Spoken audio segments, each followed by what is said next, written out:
na akawa anashona nguo yake kwa sindano hiyo, basi njozi hiyo inakufahamisha kuwa kama wewe ni mtu muovu, basi matatizo yako yataongezeka kwako kutokana na uovu wako.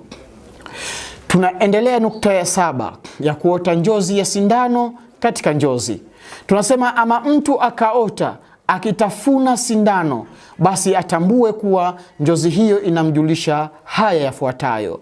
atatoa siri zake kwa watu,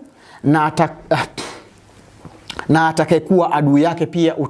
ataenda kumpa siri zake. Yani wewe siri zako utakuwa ziko nje, wewe mwenyewe unazitoa nje hadharani. Lakini pia tunasema nukta ya 8 ya kuota njozi ya sindano usingizini.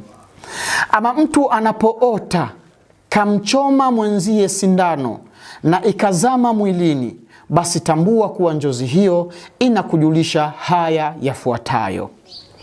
utakuja kufanyiwa ujeuri, utakuja kufanyiwa dharau, utakuja kufanyiwa kebehi, na yatafanywa hayo na mtu anayekuzidia nguvu, anayekuzidia fedha, anayekuzidia ujanja na kadhalika. Ama nukta ya 9 ya mtu kuota njozi ya sindano, tunasema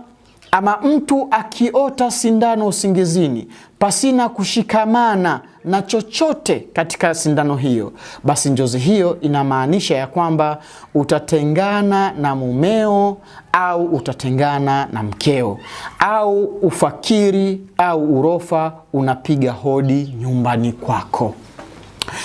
Ama nukta ya 10 ya kuota njozi ya sindano, tunasema mtu atakapolala akaota sindano usingizini na akawa anaishonea kisha sindano hiyo ikakatika, sindano hiyo ikakatika au ikamdondoka sindano ile wakati akishona, ikamtetemesha mikono au ikamtetemesha kama kumvibrate katika mikono yake, basi tambua kuwa njozi hiyo inakujulisha haya yafuatayo: kwamba mambo yako, mipango yako, ahadi zako zitavurugika na kuharibika.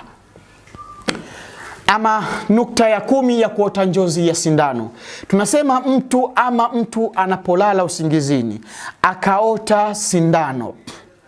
akaota kuwa sindano yake imepotea au imeibiwa,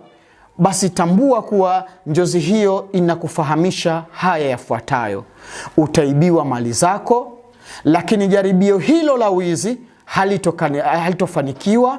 na mambo